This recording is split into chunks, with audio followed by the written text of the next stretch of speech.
आता क्षण आलेला आहे तो शिवसेना कार्याध्यक्ष माननीय उद्धव साहेब यांचं स्वागत करण्याचा। विभागाच्या वतीने सदा सरवणकर, विभाग प्रमुख सदा सरवणकर यांना विनंती करतो की त्यांनी माननीय उद्धव साहेब ठाकरे यांचा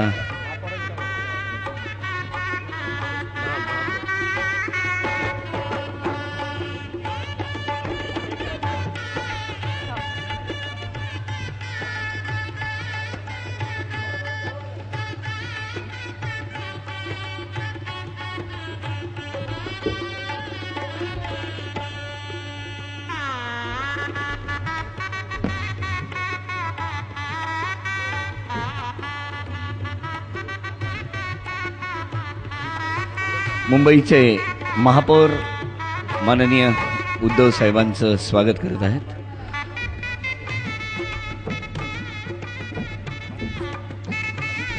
आदित्य ठाकरे माननीय युवा सेना प्रमुख यांचं स्वागत माननीय महापौरांच्या हस्ते।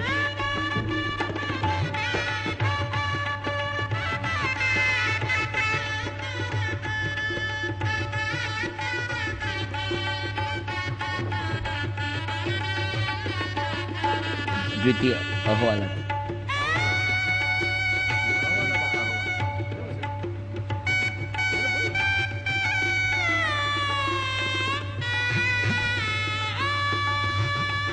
युवा सेनेच्या द्वितीय कार्य अहवालाचं प्रकाशन शिवसेना नेते सुधीर भाऊ जोशी यांच्या शुभ हस्ते सन्माननीय सर्व नेते यांच्या उपस्थितीत आणि कार्याध्यक्ष उद्धव साहेब ठाकरे यांच्या उपस्थितीमध्ये युवा सेनेचा द्वितीय कार्य अहवालाचं प्रकाशन होत आहे। सर्व शिवसैनिकांच्या उपस्थितीत या शिवतीर्थावर महाराष्ट्रातील तमाम युवकांचे प्रेरणास्थान युवा हृदय सम्राट युवराज माननीय युवा सेना अध्यक्ष श्रीमान आदित्यजी ठाकरे यांचा आवाज कुणाचा? शिवसेना युवा सेनेचा।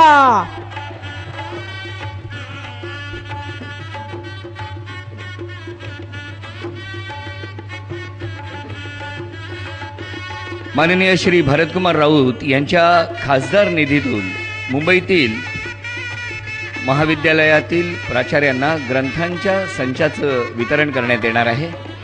आता प्रातिनिधिक स्वरूपात मी मंचावर आमंत्रित करतो साने गुरुजी विद्यालयाच्या संजय पाटील यांना माननीय उद्धव साहेबांच्या हस्ते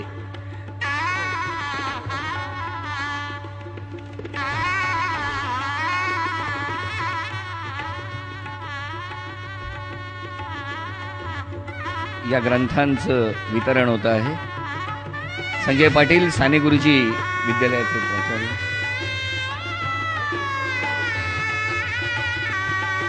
रुईया महाविद्यालयाच्या वर्षा माळवदे,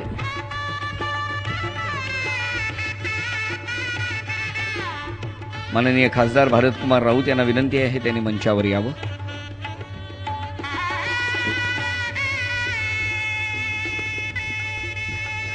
विनीता डेमांडे लोकमान्य विद्या मंदिर आणि डॉक्टर तुकाराम शिवारे हिंदुजा महाविद्यालयाचे प्राचार्य।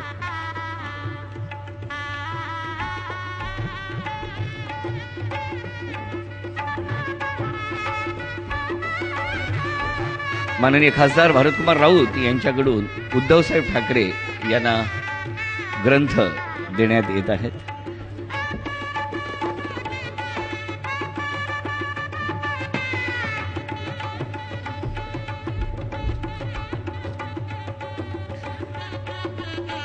हिंदू हृदय सम्राट शिवसेना प्रमुख श्रीमान बाळासाहेब ठाकरे यांच्या कुंचलातून साकार झालेल्या व्यंगचित्र संग्रहाचं आता प्रकाशन आपणा सर्वांच्या उपस्थितीत होत आहे। फटकारे असं नाव असलेला हा व्यंगचित्र संग्रह मी माननीय उद्धव साहेबांना विनंती करतो की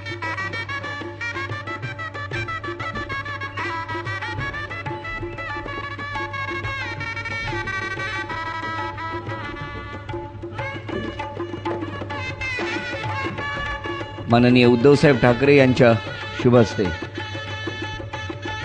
आवाज सन्माननीय नेत्यांच्या उपस्थितीत कुणाचा? शिवसेना.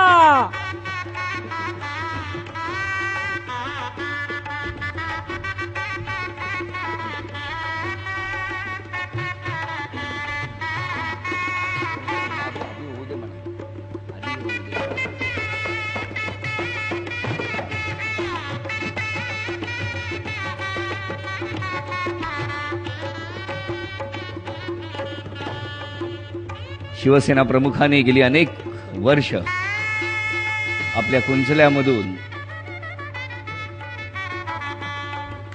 त्या वेळच्या परिस्थितीवरती आसूड ओढले, फटकारे ओढले.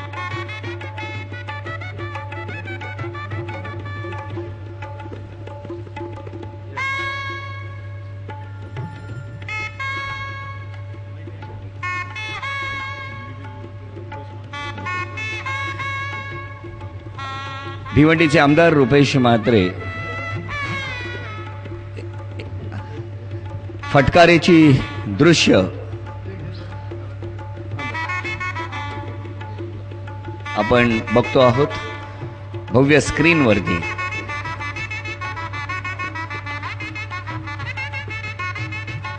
रुपेश पाटील यांनी रुपेश म्हात्रे आमदार यांनी चांदीची तलवार माननीय उद्धव साहेबांना आज देण्यात आलेली आहे.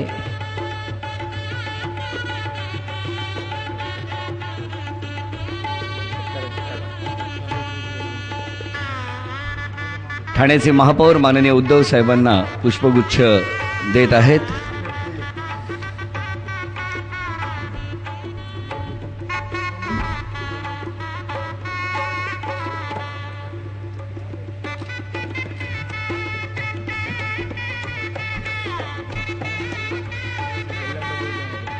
कल्याण डोंबिवलीच्या महापौर स्वागत करत आहेत माननीय उद्धव साहेबांचं.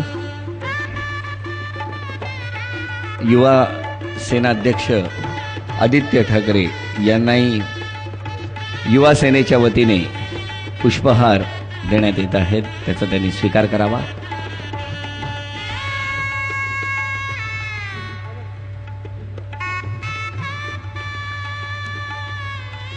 बसा.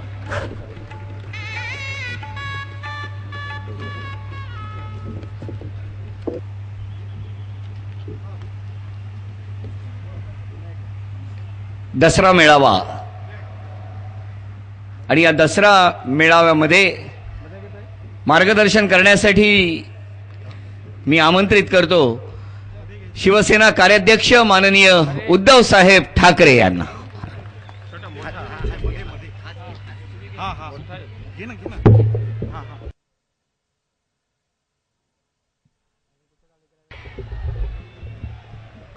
मी मुंबईकर शिवशक्ती भीमशक्ती एकजुटीचे प्रणते महाराष्ट्रातील तमाम शेतकऱ्यांच्या गोरगरिबांच्या कष्टकऱ्यांच्या कैवारी माननीय शिवसेना कार्यप्रमुख श्रीमान उद्धवजी ठाकरे यांचा अखंड हिंदुस्थानचा कैवारी प्रबोधनकार सुपुत्र देव देश धर्म मराठी मनाचे मानबिंदू हिंदू अस्मितेचे शिरोमणी हिंदुस्थान हिंदू हिंदुस्थानचे एकमेव हिंदू हृदय सम्राट हिंदू धर्मरक्षक सरसेनापती महानेता माननीय शिवसेना प्रमुख श्रीमान बाळासाहेब ठाकरे यांचा आवाज कुणाचा?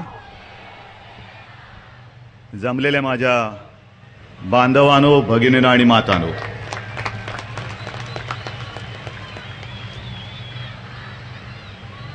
विजयादशमीच्या या परंपरेनुसार आपण सर्वजण विचाराचं सोनं लुटायला या शिवतीर्थावरती आलेलो आहोत. मी आपल्याला सर्वांना दसऱ्याच्या विजयादशमीच्या मनपूर्वक शुभेच्छा देतोय. आणि इथे जे भगवं वातावरण निर्माण झालेलं आहे हे वातावरण येत्या काही दिवसात संपूर्ण महाराष्ट्रामध्येच नव्हे तर संपूर्ण हिंदुस्थानामध्ये भगवं आणि भगवं झालेलं पाहायला मिळेल, हा विश्वास आपल्या सगळ्यांच्या साक्षीने इकडे व्यक्त करतोय. गेल्या दसऱ्यानंतर आज आपण इथे भेटतो आहोत. त्यावेळेला आपल्या समोर आव्हान होतं ते महापालिकेचं होतं. शिवसेनेचं काय होणार, शिवसेना राहणार की जाणार, महापालिकेचं काय होणार. आणि तुम्ही तुम्ही तुम्ही तुम्ही सर्व मर्द मावळ्यांनी जेवढे जण आपल्या अंगावर आले त्यांना सगळ्यांना भुईसपाट करून त्यांच्या छाताडावरती या शिवरायाचा हिंदुत्वाचा भगवा डौलाने फडकवलात. त्या विजयाचे मानकरी तुम्ही सगळेजण आहात. कोणी काही शिल्लक ठेवलं नव्हतं, सगळे येतोय तो अंगावरतीच येत होता. पण त्यावेळेला तुम्ही ज्या मजबूतीने उभे राहिलात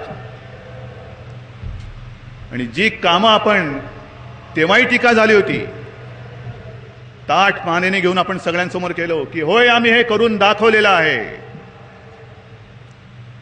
ही तर नुसती चुणूक आहे. उद्या सत्ता आल्यानंतर जे मुंबईमध्ये आम्ही करून दाखवलं त्याहीपेक्षा कितीतरी पटीने या आमच्या महाराष्ट्रामध्ये आम्ही करून दाखवणार म्हणजे दाखवणारच.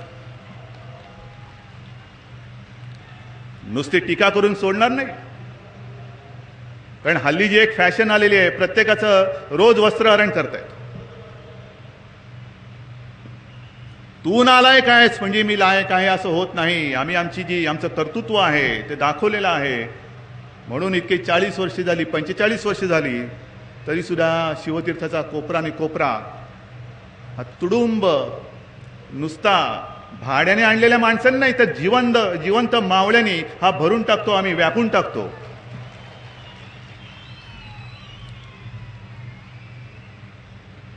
खरं म्हणजे या विजयादशमीच्या आपल्या मेळाव्यानंतर आपण रावण दहन करणार आहोत. कोणत्या विषयावरती किती बोलायचं, काय बोलायचं,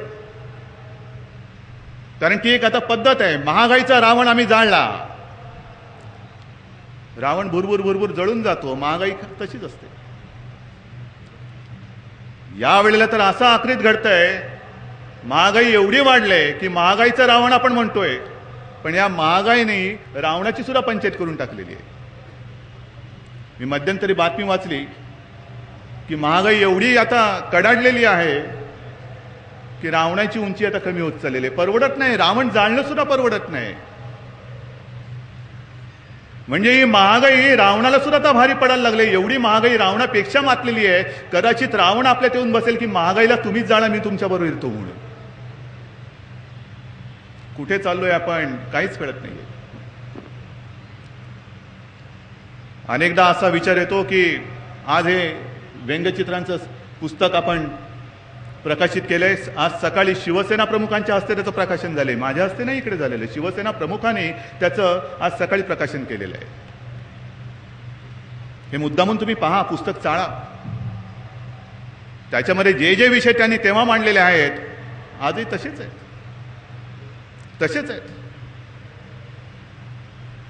गॅस सिलेंडर काय साध्या साध्या गोष्टी येतो. सरकार म्हणून जे काही तिकडे दगडधोंडे बसलेले आहेत, हे मनमोहन सिंग अर्थतज्ञ,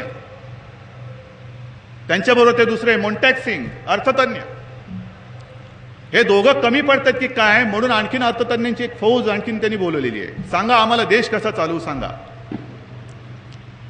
आणि या तज्ञांनी खूप विचार केला आणि विचार करून सांगितलं की आता आपल्या देशाला कडक पावलं, कडक धोरणांची गरज आहे.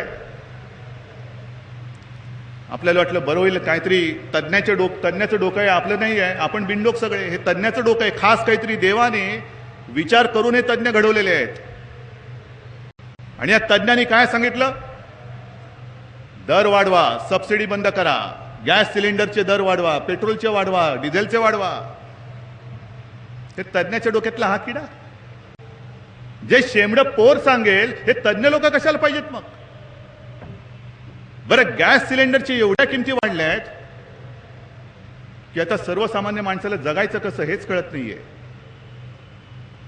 बरं, पूर्वी सरकार म्हणून काहीतरी एक संवेदनाक्षम माणसं तिकडे बसलेली असायची की लोक रस्त्यावरती आलेत, काहीतरी माझं चुकतंय, मला जाऊन बघितलं पाहिजे, बोललं पाहिजे. पण यावेळेला तुम्ही काही करा, मोर्चे काढा, आंदोलन करा, उपोषण करा, बंद करा, काहीही फरक पडत नाहीये. मला आठवतंय जेव्हा पंतप्रधानपदी मनमोहन सिंग पहिल्यांदा बसले होते 10 वर्षापूर्वी, त्यांच्या पत्नीने सांगितलं होतं त्यांना. कदाचित ते विसरले असतील, पण आम्ही नाही विसरलो. आमचं अजून सुशील कुमार शिंदे झालेलं नाही, आम्हाला पक्का आठवतोय काय काय झालेलं आहे देशामध्ये. ते मनमोहन सिंग यांच्या पत्नीने सांगितलं होतं की बाकीची दरवाढ झाली तरी चालेल, पण गॅसच्या किमती वाढवू नका. मग कसला पंतप्रधान जो स्वतःच्या पत्नीचं ऐकत नाही.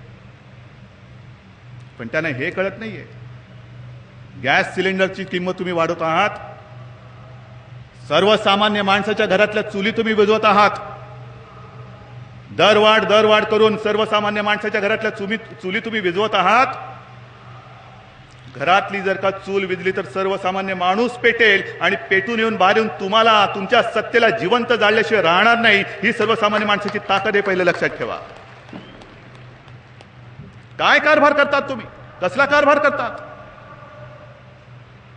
हे लक्ष्मणराव किंवा गुलाबराव मी मुद्दामून त्यांना सांगितलं, बोलले पाहिजे. ग्रामीण भाग काय चाललेला आहे ग्रामीण भागामध्ये, आणि मंत्री काय करता आहेत. बरं, अनेकदा माझं असं होतं की बऱ्याचदा मी ठरवतो की काही लोकांवरती बोलूयाच नको. काय सतत त्यांच्यावरती काय बोलायचं. मोठी माणसं आहेत, कदाचित माझं जेवढं वय आहे तेवढं त्यांची कारकीर्द असेल. बरं, बोलायचं नाही म्हणून ठरवलं तर हीच माणसं वेगवेगळे ड्रेस घालून फोटो काढून येतात. नाही नाही, बोला, आमच्यावरती बोला, आमच्यावरती बोला. पाहिजे तर आम्ही मुंडाचं घालतो, पाहिजे तर आम्ही घोंगडं घालतो, फुलेंसारखा सगळं ड्रेस करतो, पण आमच्यावरती बोलाच. काय बोलायचं. बरं, जे बोलता आहात तुम्ही, जे काय बोलता आहात ते मी तुम्हाला सगळ्यांना विचारतोय. जे 2-4 दिवसापूर्वी शरद पवार बोललेत, तुम्हाला सगळ्यांना पटते का, मान्य आहे तुम्हाला सगळ्यांना. बरं, आता कुठली निवडणूक नाहीये, आम्ही कोणत्या विषयाचा आत्ता ताबडतोबीने घेतलेला नाहीये. का भाषिक खर्जेची खपली तुम्ही खाजून का काढतात. मराठी माणूस म्हणे मुंबईमध्ये फक्त 27% राहिलेला आहे. महाराष्ट्रामध्ये सुद्धा बहुभाषिक, आता इतर परप्रांतातले भाषिक आलेले आहेत. त्या परप्रांतीयांना सुद्धा बरोबर घेऊन चला. प्रॅक्टिकलच्या मार्कात मी पास होत आलो. हा इशारा समजायचा, हे दुर्दैव समजायचं. पण जर का राष्ट्रवादीवाल्यांनी किंबहुना काँग्रेसला असं वाटत असेल की मुंबईमध्ये आता 27% फक्त मराठी माणूस राहिलेला आहे, कसाही चिरडला तरी चिरडला जाईल, मग मुंबई आपलीच आहे, बापाचा माल आहे, त्यांनी लक्षात ठेवा. हा जो शिवसेना प्रमुखांनी मराठी माणूस इकडे उभा केलेला आहे, टक्के तुम्ही किती मोजा, टक्क्याशी आमचं देणं घेणं नाही. पण जर मुंबईला, जर महाराष्ट्राला आणि जर मुंबईमधल्या मराठी माणसाच्या मुळावरती जर का कोणी आलं तर त्याच्या नरडीचा घोट घ्यायला टक्का किती असला तरी हा शिवसैनिक पुरेसा आहे, सगळ्यांनी लक्षात ठेवा. का करता तुम्ही भाषिक खपल्या. बरं, मराठी माणसाकडे कधीतरी तुम्ही आपलेपणाने पाहिलं. मराठी माणूस पूर्वी किती होता, आता किती राहिलेला आहे. कधी मुंबईतला मराठी टक्का टिकवण्यासाठी काँग्रेस असो, राष्ट्रवादी असो, कधी त्यांनी प्रयत्न केलाय. मग जर का आम्ही काहीतरी बोललो, वेडवाकडं आमच्या तोंडातनं काहीतरी गेलं, नरडीचा घोट घेऊ म्हटलं, तर तुम्ही आमच्यावरती खटले टाकणार, तुम्ही आमच्यावरती केसेस टाकणार. टाका. मराठी माणसासाठी आणि मुंबईसाठी आणि महाराष्ट्रासाठी कितीही केसेस तुम्ही टाकल्या तरी आम्ही पाहिजे सलून टाकू, सगळे टाकलेल्या केसेस आम्ही भादरून टाकू, पण आम्ही मुंबई आणि मराठी आणि हिंदुत्वाचं बाजू घेण्याचं कधी सोडणार नाही, एवढं लक्षात ठेवा. बरं, आजपर्यंत तुम्ही जे काय करत आलेला आहात, मध्यंतरी मी मध्ये बोललो होतो की महाराष्ट्राच्या मुख्यमंत्रीपदी पृथ्वीराज चव्हाण जे आहेत त्याने एवढ्यात बदलू नका. अनेकांना वाटलं की उद्धव ठाकरे यांना काय झालं, काय साटलोट झालं की काय यांचं. मी शिवसेना प्रमुखांचा मुलगा आहे, भलत्या चलत्याचं साटलोट हा शब्द माझ्या आयुष्यामध्ये कधी आलेला नाही आणि पुढे सुद्धा मी येऊ देणार नाहीये. एक लक्षात ठेवा, कदाचित दुसरे कोणी विसरले असतील, पण मुंबई महापालिकेच्या आधी पृथ्वीराज चव्हाण जे शिवसेना प्रमुखांबद्दल आणि शिवसेनेबद्दल बोललेले आहे ते किती काही झालं तरी मी विसरणार नाही, हे माझ्या पक्क लक्षात आहे. हे सगळ्यांनी पहिलं लक्षात ठेवा. फालतू कामं आणि फालतू साठीलोटी कुठला भूखंड सोडवण्यासाठी रिझर्वेशन उठवण्यासाठी मला मुख्यमंत्र्यांची मी बाजू घेतलेली नाहीये, घेणार नाही. पण जे मी बोललो ते आज सुद्धा मी बोलतोय की पृथ्वीराज एवढ्यासाठी आम्हाला मुख्यमंत्रीपदी पाहिजेत, कारण शरद पवार असतील आणखीन कोणी असतील यांच्या सगळ्यांच्या दबावाला बळी न पडता सुद्धा त्यांनी त्या सिंचन घोटाळ्याची चौकशी सुरू केली, म्हणून आम्हाला ते तिकडे पाहिजेत. बाकी मुख्यमंत्री कोणी आला आणि कोणी गेला तरी तो फरक पडत नाहीये, तो भाग आलाय ना. पण जर मुख्यमंत्री बदलण्याची वेळ आलीच तर साधा प्रश्न आहे, जे नाटक त्यांनी केलेलं आहे उपमुख्यमंत्री पदाचा राजीनामा, हे नाटक आहे. जर का त्यांनी खरा राजीनामा दिला असता तर आता तिकडे उपमुख्यमंत्री पदासाठी दुसरा माणूस नेमला गेला असता. पण जर मुख्यमंत्री बदलला तर मुख्यमंत्री पवारांच्या परवानगीशिवाय संमतीशिवाय दुसरा नेमण्यात येणार नाही. मग त्यांना जो पाहिजे, जो अनुभव संपन्न असेल, कसला अनुभव संपन्न ताई, की घोटाळे करणं आणि घोटाळ्यातून सही सलामत बाहेरची पळवाट दाखवणारा असा अनुभव संपन्न माणूस हा कोणतरी तिकडे ते आणतील आणि सगळ्यांना क्लीन चिटा देऊन सगळे ठणठणाट मोकळे. आणि असं झालेलं आहे. ज्या लवासासाठी शरद पवार आणि कंपनीचे प्राण तळमळतायत, लवासा झालंच पाहिजे, ब्रिटिशांनंतर लवासासारखं एक हिल स्टेशन आपण करतो आहोत, करा, जरूर करा, आम्हालाही पाहिजे हिल स्टेशन. पण लवासामधलं हिल स्टेशन, लवासाचं हिल स्टेशन आणि ब्रिटिशांनी केलेलं हिल स्टेशन यातला फरक लक्षात घ्या. ब्रिटिशांनी जे करून ठेवलं, महाबळेश्वर केलं, माथेरान केलं, इकडे आपण सगळेजण जाऊ शकता, सर्वसामान्य माणूस जाऊ शकतो. पवारांच्या लवासात कोणी सर्वसामान्य जाऊ शकतो? जाऊ. पण जणू काही महाराष्ट्रामध्ये दुसरे प्रश्न शिल्लकच राहिलेले नाही आहेत. अशा पद्धतीने दिल्लीमध्ये जाऊन ठाण मांडून बसले ते शरद पवार. जयराम रमेश जेव्हा ऐकत नव्हते तेव्हा जयराम रमेशला बदललं, त्या जयंती नटराजन आणल्या आणि मग त्यांनी प्रकरण पुढे ढकललेलं आहे, पुढे चालू ठेवलेलं आहे. हे दिसत नाही आम्हाला. आणि मग इकडे तेच होणार आहे. मुख्यमंत्री एखादा जर का आमच्या खात्याची चौकशी लावत असेल आणि जर का तो आम्हाला जुमानत नसेल तर मग आम्हाला हवा असलेला मुख्यमंत्री बसवायचा, आमचं सगळं सोडून घ्यायचं आणि पुन्हा चलायला कुरण मोकळं. हे असले सगळे धंदे चाललेले आहेत. म्हणून महाराष्ट्र हा रसातळाला चाललेला आहे, रसातळाला चाललेला आहे. नुसती प्रकरण ही सगळी बाहेर येत आहेत. कधीतरी पृथ्वीराज असतील, जसं आणखीन एक मी काय ऐकलं, हे हिल स्टेशन आली काय एक फॅड आलं मला कळत नाही. पुण्यामध्ये एक अँबी व्हॅली झालं, दुसरं लवासा रेटतायत, आणखीन एक मुळशीच्या इकडे आणखीन एक हिल स्टेशन करण्याचा त्यांचा घाट चाललेला आहे. मुळशीच्या इकडे कुठली तरी दिल्लीची कंपनी आहे म्हणतात. दिल्लीवरनं दबाव आणला, परवानग्यांचं घोडं पुढे दौडायला लागलं, पण मध्ये जरा अडथळा आल्यामुळे ते घोडं अडले. पण कधी सुटेल आणि कधी दौडेल काही सांगता येत नाही. आणि मग आमचा संताप आहे, आमचा राग आहे तो इकडेच आहे